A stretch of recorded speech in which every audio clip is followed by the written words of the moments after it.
¿Cómo están? Bienvenidos nuevamente a su podcast de Negocio a la Vida, donde hablamos a todo aquello que puede repercutir en tu vida ante una muy mala decisión: finanzas, fiscal, comercio, emprendedurismo, inversiones, política, el desmadre del mundo. Y como pueden darse cuenta, nuevamente estoy grabando solo. Le mandamos un buen saludo a nuestro amigo Raúl, que sigue chambeando mucho y arduamente. Le mandamos un abrazo, que todo salga bien, mucho éxito, amigo. Esperemos grabar pronto. Y estamos... no queríamos, obviamente, dejar pasar una semanita sin poder platicar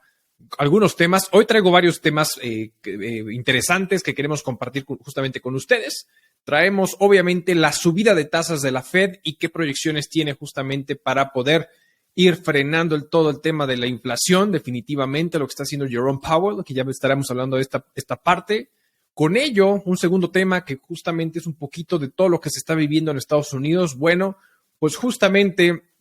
la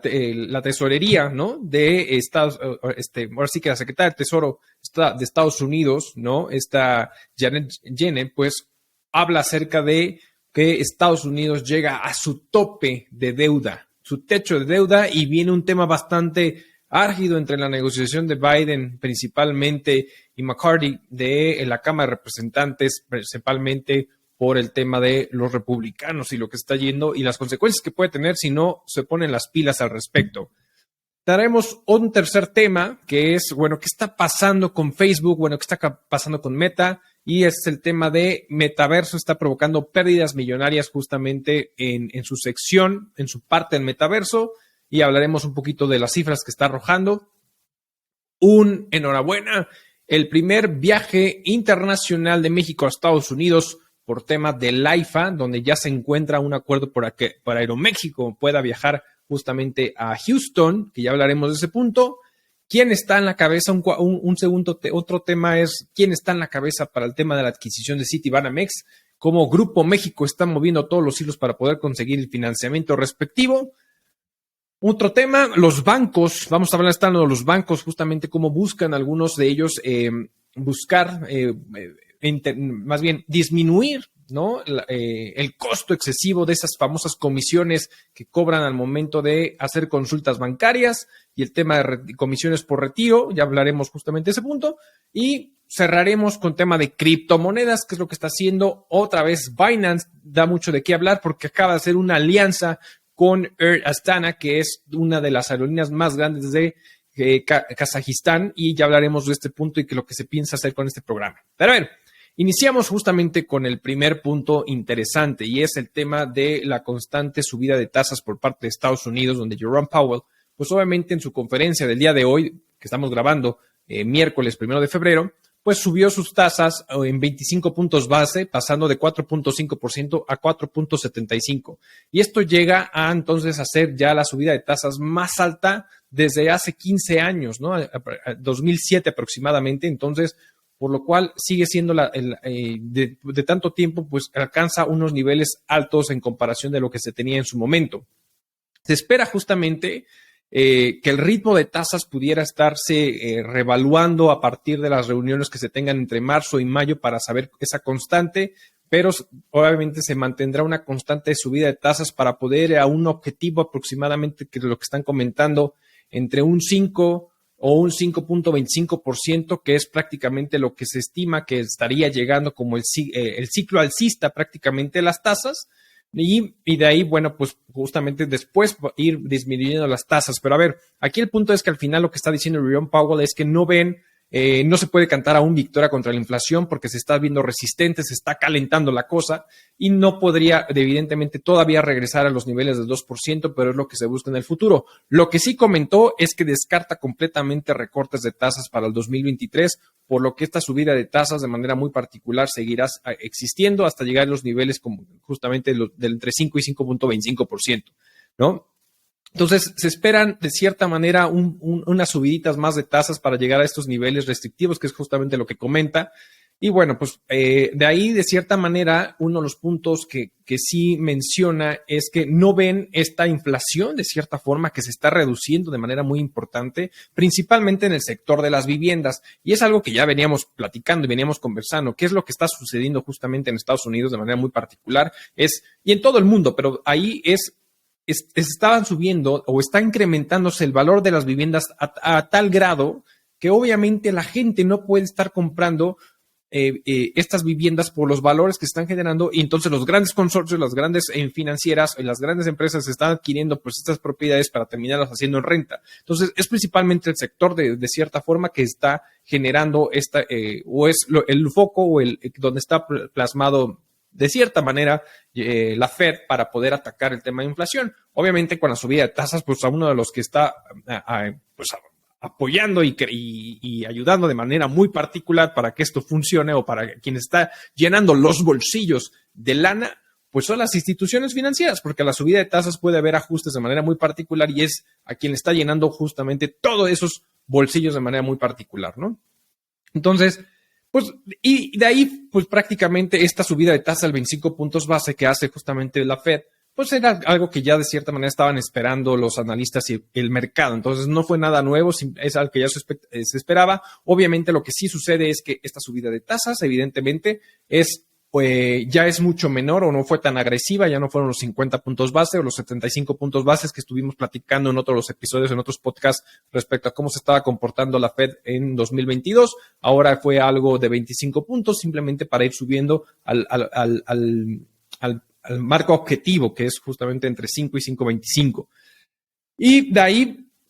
¿cómo pudiera afectar a lo mejor a México? Pues obviamente lo que dice Banxico es, dependiendo cómo pudiera estar generando la Fed esta subida de tasas, que se espera que sí siga subiendo, México lo estará haciendo lo propio, pero obviamente también en una medida mucho más controlada, no tan agresiva como lo estuvimos viendo en 2022. El objetivo, y es lo que estaremos viendo ahora para la reunión que podrá tener Banxico ahora en febrero, es poder esperar una subida de tasas de unos 25 puntos base de igual forma, y esperando que al final los niveles de las tasas en México pudiera estar entre el 10.75% y el 11%, ¿no? Entonces, y de ahí pues prácticamente podremos ir viendo conforme se vaya comportando el punto, pues que pudiera ir bajando poco a poco para ayudar a llegar a los niveles que en su momento teníamos, pero esto no va a suceder hasta en tanto no se pueda controlar la inflación, y principalmente en Estados Unidos, que es como estamos tomando prácticamente las decisiones entre Banxico y la Fed en cómo se han venido comportando el tema de movimiento de tasas, ¿no? Entonces creo que es un punto que sí se esperaba, que sí sabíamos que esto iba a estar sucediendo, que queríamos compartir con ustedes, y bueno, pues hay que esperar, porque al final pues la inflación no está dando su brazo a torcer, estamos viendo justamente cantidades importantes, las empresas están tomando decisiones interesantes respecto a poder proteger este tema de subida de tasas y obviamente el controlar el tema inflacionario como tal, ¿no? Pero bueno, veremos en qué sucede toda esta situación. Veamos por el siguiente tema, que es el techo de la deuda de Estados Unidos. Está por las nubes, y es que justamente el 19 de enero, ¿no? El pasado 19 de enero, pues resulta que la secretaria de Tesoro Janet Yellen pues comenta que estaban por llegar, o si no es que iban a llegar en ese entonces,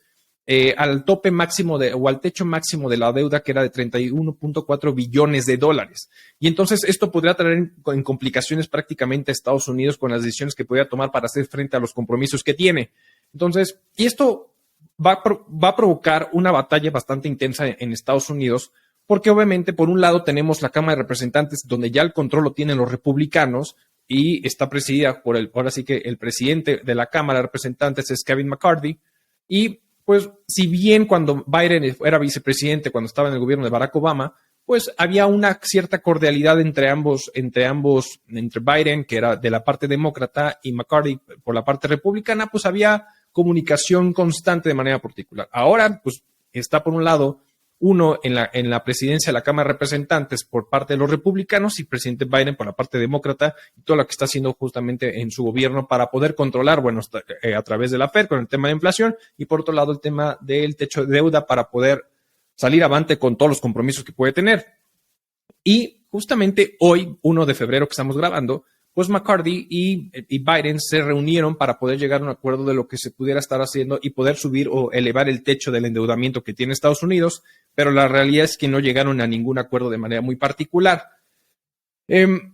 Esto, lo que hace Estados Unidos de manera constante es estar adquiriendo sumas de dinero en préstamo y para vender bonos del tesoro a inversionistas de todo el mundo para poder tener esos fondos, y esos fondos que son para poder hacer frente a compromisos para los salarios de los militares, para programas de protección social y a los mismos intereses de manera muy particular de la deuda pública que tiene, ¿no? Entonces, cuando llega el límite, el Tesoro, pues lo que podría estar haciendo es poder estar ajustando y poder detener algo, a lo mejor algunas posibles inversiones que se tengan en puerta, o canjear algún otro tipo canjear distintos tipos de deuda para poder pues obtener fondos y poder llegar a salir avante con todos los compromisos. La realidad es que eso va a tener un tope. Si bien podrá hacer movimientos estratégicos el Tesoro, pues no va a ser suficiente, y en algún punto, tarde o temprano, Estados Unidos tendrá que volver a pedir nuevamente prestado y cantidades más cuantiosas por cómo los intereses se van acumulando para poder cumplir con todos sus deberes de manera muy puntual y con todas las obligaciones que tiene. O sea, imagínense el broncón que pudiera hacer si el día de mañana, en un momento dado, si no llegan a un acuerdo entre la Cámara de Representantes, es decir, la parte republicana y la parte demócrata, para poder subir el techo de deuda, y entonces donde pudiera generar por parte de Estados Unidos un tema de impago, esto pudiera ser el acabose, pudiera ser todo un impacto mundial de cómo se pudiera desencadenar en cascada todo, que Estados Unidos no pueda hacer frente a sus compromisos hacia terceros, el hecho de que tendría que estar decidiendo a quién darle prioridad para pago y a quién no, y cuál sería el mecanismo para decidir a quién sí y a quién no darle dinero respecto a los compromisos que tiene evidentemente con el tema de la parte de la deuda y pagar los intereses y todos estos compromisos. Va a ser un tema bastante interesante. Lo que siempre ha usado la parte republicana cuando hay este tipo de conversaciones para subir el techo de deuda, que ha sido constante el tema de lo que ha estado haciendo Estados Unidos en este incremento de manera muy puntual, pues es siempre la parte republicana, como la parte de cierta manera conservadora, busca pues reestructurar la parte presupuestaria principalmente en tema de gastos. Y es algo que Biden ya dijo que no quiere hacer, no quiere incrementar el techo de deuda, cediendo en justamente reestructurar o disminuir la parte presupuestaria principalmente en gastos, que es lo que está pidiendo de cierta manera la parte republicana, ¿no? Entonces, ahí es un punto bastante interesante, porque actualmente más o menos el techo de deuda que tiene Estados Unidos frente al PIB es alrededor del 128.13%. No es la más endeudada es Japón, y hay otros países que tienen menor deuda, como pudiera ser a lo mejor Suiza, Noruega, etcétera. Pero no quiere decir que esté mal o no el techo comparado con el que tiene el PIB. Ahora, si volteamos a ver, por ejemplo, México tiene actualmente, por cifras de Secretaría de Hacienda y Crédito Público, tiene un endeudamiento frente al PIB del 49.4%, que es incluso lo que se estima para 2023 y 2024 de manera muy particular, de no estar incrementando esos techos en comparación a este símil, ¿no? Bueno, comparado con el PIB. Pero entonces aquí se puede venir algo bastante interesante, y es un punto crucial y momentáneo para ver qué es lo que va a hacer Estados Unidos, cómo se ponen de acuerdo, en qué van a tener que ceder seguramente la parte demócrata frente a los republicanos para poder subir este endeudamiento y hacer frente a todos sus compromisos, porque sabemos que obviamente incluso en la pandemia subió bastante, de hecho, y por ahí incluso en una conferencia Biden orgullosamente dijo que es en su gobierno, o sea, y yo creo que no usó las palabras correctas, pero justamente dijo que en su gobierno había sido, ahora sí que la primera vez que se eleva tanto, ¿no?, la deuda pública o el techo de la deuda pública, lo cual, híjole, pues hay que tener cuidado porque no tienes otra fuente de ingresos. ¿Qué es este tema de la deuda pública? Pues prácticamente es porque Estados Unidos tiene un déficit económico donde al final los gastos son muy superiores en frente a los ingresos que tiene respecto al tema principalmente de recaudación de impuestos u otro tipo de ingresos, y entonces tiene que recurrir prácticamente a tema de endeudamiento, como él lo ha venido haciendo, ¿no? Entonces, actualmente, si hablamos de un 128% en comparación de la estructura del capital o la estructura justamente que tiene el país, pues pudiera no sonar tan malo, pero hay muchos otros factores alrededor que pudiera ser una bomba de tiempo de en qué momento tendría que ceder de manera muy particular. Desde 1800 y tantos, pues una vez en su momento Estados Unidos pagó totalmente la deuda. No quiere decir que no tener deuda sea bueno o sea malo, porque al final lo que te permite es desarrollar al mismo país e ir creciendo. Pero el tema, todo tiene un límite, todo tiene un tema. Y aquí pues están enfrentando que ese techo ya fue alcanzado y bueno, tendrán que solucionar para que esto pues salga avante y no tengan problemas con sus compromisos de manera muy particular. Entonces va a ser un tema, un comportamiento muy interesante. Veremos en cómo Estados Unidos, cómo Biden, los demócratas pues hacen ahí pues política, principalmente con los republicanos, para poder obtener esto que están buscando, ¿no? Pero bueno, pasemos a un siguiente tema y es qué está pasando con el tema del metaverso y respecto al tema del consorcio, todo lo que es Grupo Meta, de manera muy particular. Sabemos que Mark Zuckerberg lo que ha estado haciendo y ha estado apostando es el tema del metaverso y es su futuro y es algo que está haciendo, pero la realidad es que ahorita Reality Labs, que es prácticamente la división que se está encargando del desarrollo del metaverso de manera muy particular, tuvo un cierre de trimestre de 2022, el último trimestre de 2022, con una pérdida de 4.300 millones de dólares de manera muy particular, teniendo solamente ingresos de 727 millones de dólares. Muy poco en comparación de todos los gastos que está teniendo, y esto está trayendo, está poniendo nervioso a los inversionistas de manera muy particular. Hemos visto cómo se ha ido degradando la evaluación prácticamente de Meta, cómo ha ido perdiendo, incluso por ahí notas de cómo es que ha perdido tanto Mark Zuckerberg, tanto dinero en su evaluación respecto al tema de los resultados de Meta de manera muy particular y los beneficios por acción respecto a todo este proyecto, principalmente por el tema del metaverso. Entonces, en 2022 prácticamente ya tiene una acumulación por Reality Labs de 13.700 millones de dólares, que es algo que le sigue apostando. ¿Cómo se está financiando y qué es lo que está haciendo? Pues prácticamente apoyándose de Facebook de manera muy particular junto con Instagram, que al final son las dos fuentes de ingresos más grandes que todavía sigue teniendo Meta, que prácticamente suman en su último trimestre 10.700 millones de dólares. Y otros apartados o demás conglomerado justamente de Meta, pues están sumando otros 31.400 millones de dólares. Entonces, si hacemos la comparación contra lo que ha perdido respecto a Reality Labs, que es el desarrollador de Metaverso, pues la realidad es que todavía puede seguir subsistiendo, pero es algo que, vuelvo al punto, sigue poniendo muy como complicado el asunto de los inversionistas y la evaluación prácticamente de Meta de manera muy particular. Mark Zuckerberg sigue diciendo y le está apostando al futuro del metaverso, e incluso dijo que, bueno, a ver, hizo ajustes de gastos presupuestarios en 2023 de manera muy particular para que estuvieran rodando entre 89.000 millones de dólares y 95.000 millones de dólares, y obviamente la reducción de costos más grande que hizo fue por el despido masivo de 11.000 trabajadores, 11.000 colaboradores justamente en Meta para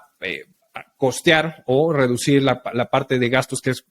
el episodio en su momento platicamos, el episodio pasado, de que al final las grandes empresas primero van sobre la parte, sobre todo las tecnológicas, pues en la parte de reducción de salarios, es decir, despidos masivos que hemos estado viendo, que casualmente Apple no ha hecho esto y bueno, no lo platicamos, pero Apple es una de las empresas que no lo ha hecho, ¿no? Pero los demás realmente sí lo han hecho, Google, Alphabet, Meta, ¿no? Amazon, etcétera. Entonces sí lo han estado haciendo y es la manera en que está reduciendo. Ahora, sí dice Mark Zuckerberg que al final lo que siguen esperando respecto a este punto es que sigan teniendo unas pérdidas respecto a Reality Labs de 10.000 millones de dólares anuales durante los próximos años, porque quiere que esto sea perfecto y que y sigue creyendo en ese futuro. Posiblemente el día de mañana pueda ser algo bastante atractivo. Yo creo que hoy todavía la gente, y sobre todo después del tema de la pandemia y cómo estamos volviendo a revivir todo este asunto, no veo todavía yo de manera muy particular a las personas que estén enganchadas en una realidad virtual alterna o en una realidad virtual teniendo siempre como pues estas conexiones a través de los lentes o lo que sea, o como se vaya a implementar, pues esta interacción virtual, cuando a veces seguimos queriendo tener el contacto físico con la gente, con nuestros amigos, con nuestras parejas, con nuestros hijos, con quien sea. Y yo creo que ahorita, que es una de las cosas que, por ejemplo, está haciendo o está buscando haciendo con estos lentes, por ejemplo, Apple, pues es la realidad aumentada, ¿no? No tanto la realidad virtual, que es a lo que le está apostando Mark Zuckerberg con el tema del metaverso. Entonces, la realidad virtual aumentada, pues es poder justamente tener, como vemos ahora y palpamos hoy las cosas de cierta manera, pues traerlos como a una perspectiva híbrida de manera muy particular. Y creo que eso pudiera funcionar hoy en día mucho mejor que el tema, particularmente del metaverso, de la realidad virtual, donde la gente no creo que todavía quiera estar enganchada virtualmente a un mundo y perder esa interacción física o real que pudiera tener, ¿no? Pero bueno, esto es prácticamente los resultados que está teniendo Meta con el tema de la inversión en metaverso. Entonces, aguas justamente con las inversiones que se puedan estar haciendo a través de esta empresa, porque va a seguir teniendo estos resultados de manera muy particular. Vámonos al siguiente tema, y está súper interesante porque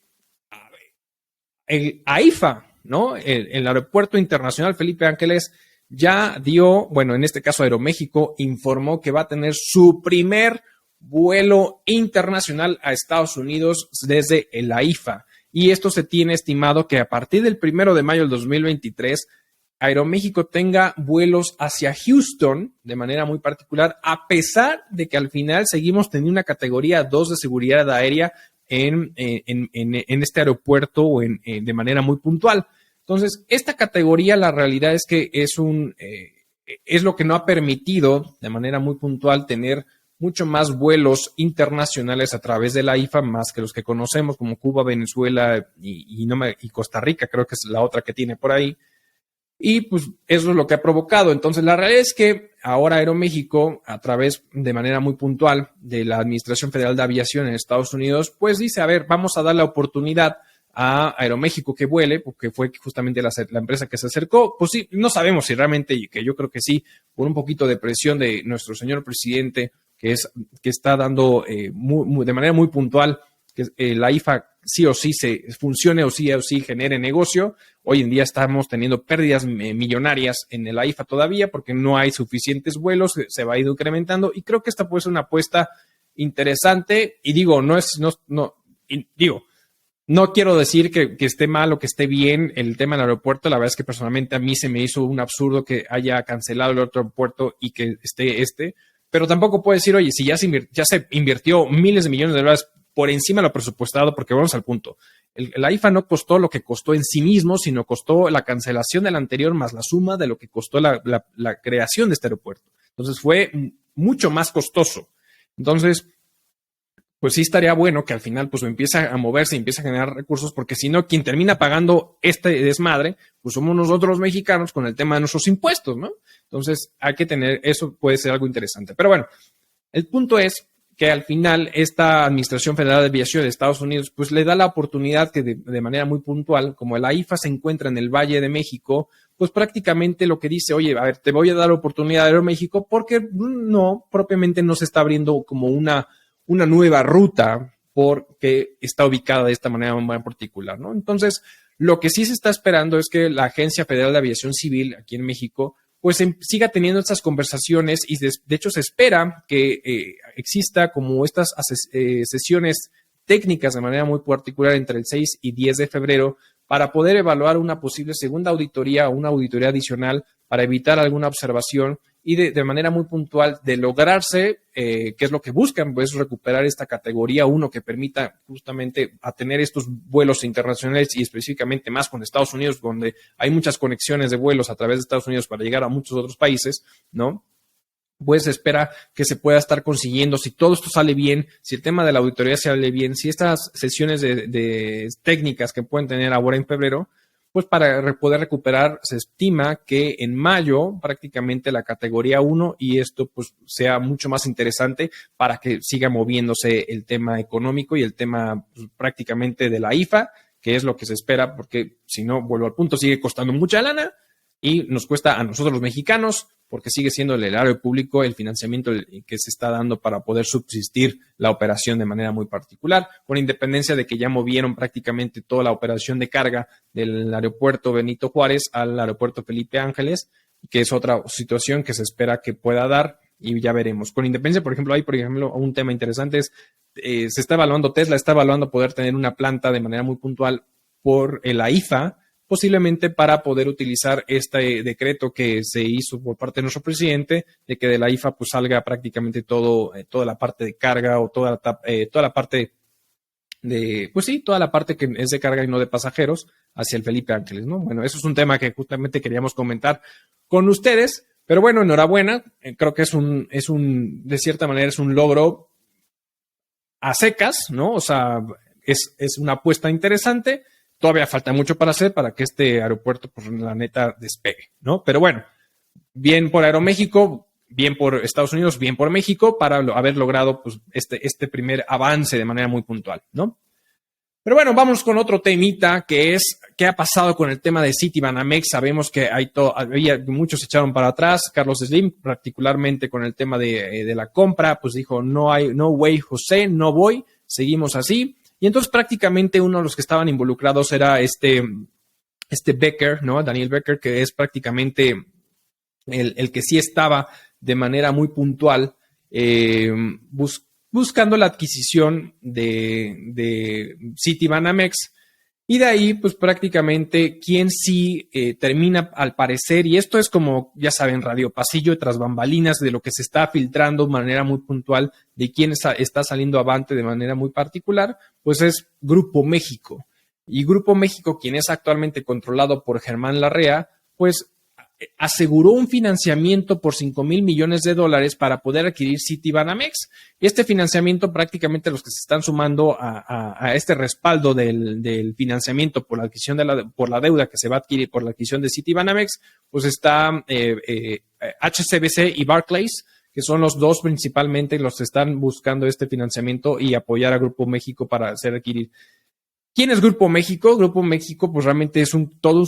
un conglomerado que tiene tres divisiones muy puntuales, que es minería, transporte principalmente ferroviario y tema de infraestructura, más una fundación de Grupo México de manera muy puntual. Está dentro de los top 5 de las empresas mexicanas más grandes de manera muy particular. Y bueno, lo que se espera es que esta compra que pueda llegar a ser con este financiamiento de $5,000 millones, pues realmente esta adquisición le pueda dar una evaluación o un valor al negocio entre $7,000 y $8,000 millones al conglomerado Grupo México, ¿no? Entonces, la realidad es que pareciera que en su momento Citibanamex, que tenía acercamiento con Mifel, que es el dueño Daniel Becker, pues tenía este acercamiento, pero cuando sale Grupo México, cuando sale Germán Larrea, pues la realidad es que pareciera que pues se hizo a un lado de la negociación o Citibanamex simplemente como que lo dejó en visto y volteó a ver a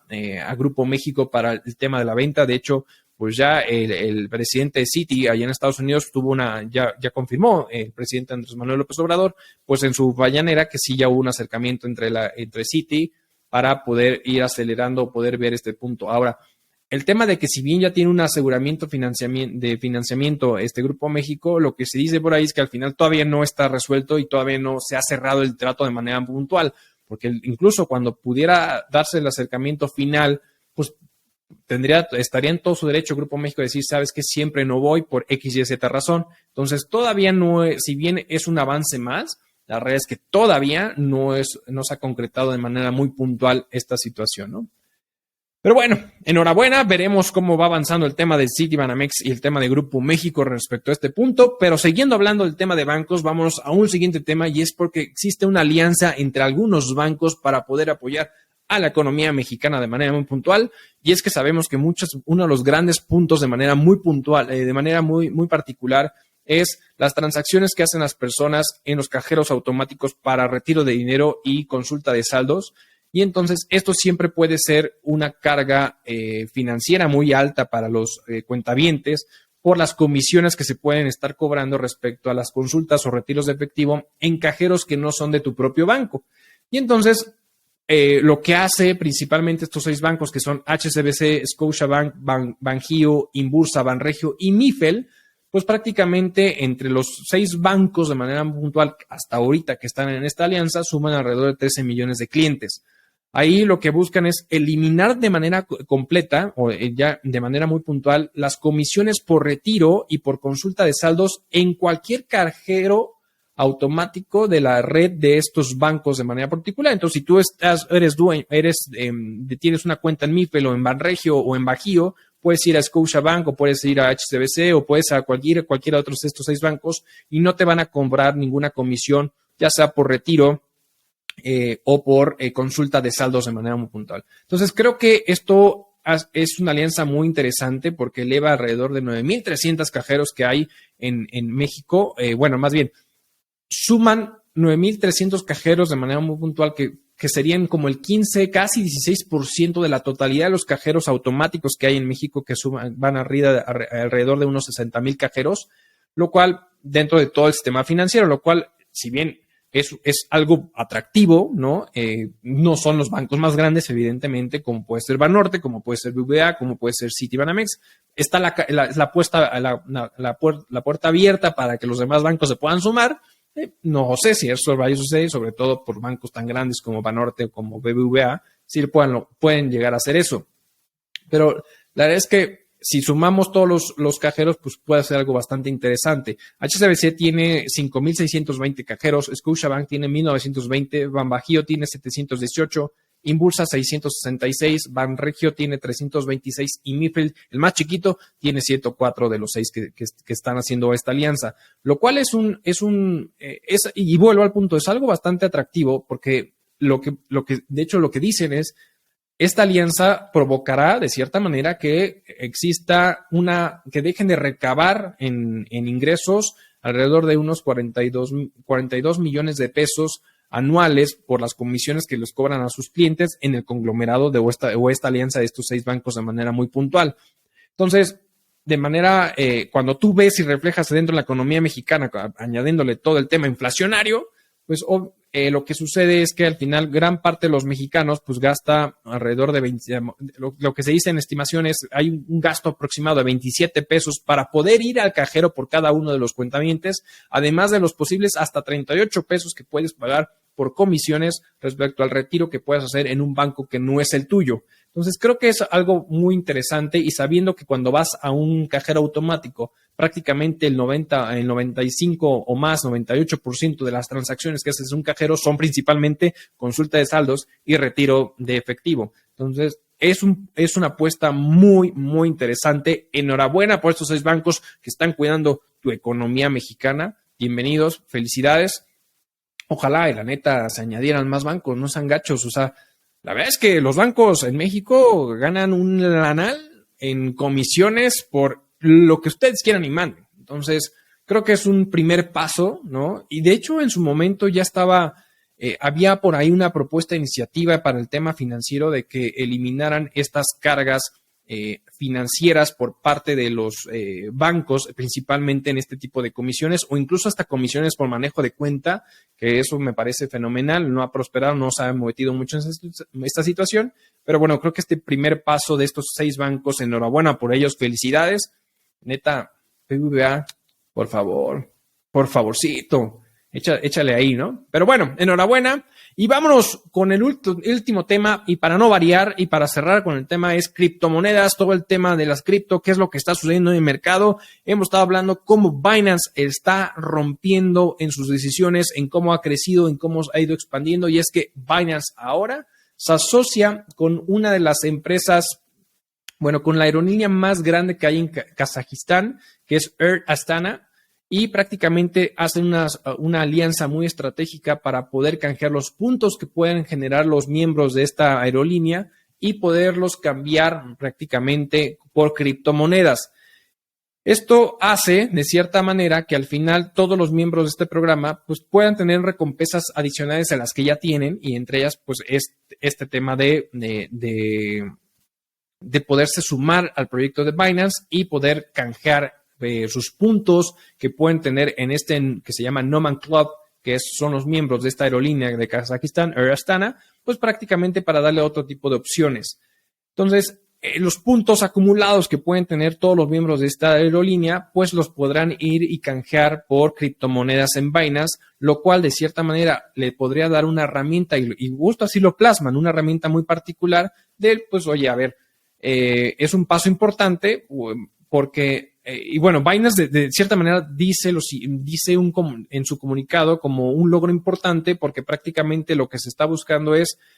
la adopción masiva de las criptomonedas, ¿no? Eso es uno de los puntos que al final sabemos que es la plataforma de transacciones de criptomonedas más grande que hay en el mundo, Binance. Entonces, pues le siguen apostando a esa parte, aparte de la tecnología, poder el tema del blockchain y muchas otras cosas, y es algo que de cierta manera la aerolínea también lo está celebrando. Ahora, por parte de los miembros de esta aerolínea, y es como una posibilidad de poder monetizar de cierta forma los puntos que tienen, y ya no solamente por cambiarlos por otro tipo de vuelos, por otro tipo de viajes, por otro tipo de premios de manera muy particular, sino que podrían monetizarlos, porque obviamente al momento de cambiarlos por criptomonedas, pues el día de mañana además pudieran vender esa criptomoneda y monetizar prácticamente el tema de lo que se está logrando. Habrá que ver los detalles, qué tipo de criptomonedas hay, si va a estar abierto cualquier tipo de criptomoneda que de cierta manera está dentro del ecosistema de Binance, lo cual sería bastante interesante, y de ahí, bueno, prácticamente hacer toda estas transacciones muy, muy, muy puntuales. Ahora, creo que es una apuesta que no es nueva, y de hecho es la primera apuesta nueva de esta naturaleza, en esta alianza que se está haciendo de manera muy puntual, pero ya hay muchas otras empresas de manera muy particular que como que están buscando qué más darle a sus miembros, qué más darle a su gente. Y por ejemplo, Starbucks, de cierta manera en Estados Unidos lo que está haciendo es poderte dar recompensas incluso a través de NFTs. Estos, ya saben, non-fungible tokens, para poder pues darles una experiencia distinta a lo que ya tienen actualmente, como una medida alterna, adicional a lo que ya tienen las personas o miembros de este club de Starbuckeros, ¿no? Y a los clientes que justamente consumen ese café de 100 pesos, como lo mencionábamos en uno de los episodios. Pero bueno, creo que es una apuesta muy interesante. Obviamente, incluso lo que dice Binance a los miembros de esta aerolínea es, si bien además puedes hacerlo, a los miembros de este club, ¿no? A los de Noman Club, pues al momento de registrarte, porque obviamente para poder hacer válido este tipo de recompensas, pues tendrías que registrarte en Binance. Pero si quien se registra, evidentemente es un miembro de este club, de esta aerolínea, les van a dar de bono inicial, ¿no? De $10, si no me equivoco, $10 de manera muy puntual. Entonces, digamos que, bueno, hay una pequeña recompensa como para incentivar prácticamente que la gente se pueda registrar en Binance y lo use en la plataforma, que es prácticamente la apuesta que está haciendo. Y ZZ, como su dueño, el dueño de esta plataforma, pues está apostándole, ya lo veíamos en su momento, para el tema de tecnología, de cómo quiere crecer el tema de las criptomonedas, cómo quiere crecer el tema del desarrollo de blockchain, la tecnología transaccional y modelos distintos para poder generar transacciones, y se está moviendo bastante interesante. Entonces ya veíamos cómo logró con el acuerdo con Suecia, con el acuerdo con Polonia para poder establecerse. Entonces, enhorabuena por Binance, enhorabuena por ZZ y enhorabuena por Kazajistán por ser el primer país en tener una aerolínea que dé una recompensa diferente, novedosa, ¿no? Y veremos cómo funciona esta situación. Pues son los temas que queríamos platicar con ustedes. La verdad es que les agradecemos de todo corazón que sigan con nosotros, que compartan nuestros episodios, que compartan nuestro podcast para que esta comunidad crezca. Saben que estamos en todas las plataformas de audio, ya saben, Google Podcasts, Spotify, Apple Podcasts, Amazon Music. Y obviamente tenemos nuestro video podcast en YouTube, ya sabe, suscríbase, dele la campanita, comparta, comente, sobre todo comparta para que esto vaya creciendo y dígale a la persona que le comparte, no sea malo, apoyen a estos chavales, chavales, ¿no? A estos podcasteros o estos, como ustedes los quieran llamar, para que esta comunidad crezca, ahí ayúdelo a que se suscriba. Esto para que esta comunidad vaya generando mucho más crecimiento, podamos seguir compartiendo mucha información con ustedes. Enhorabuena, les agradecemos mucho, que pasen una buena tarde, noche o día o mañana, en el momento que nos estén escuchando. Nos vemos a la próxima y hasta luego.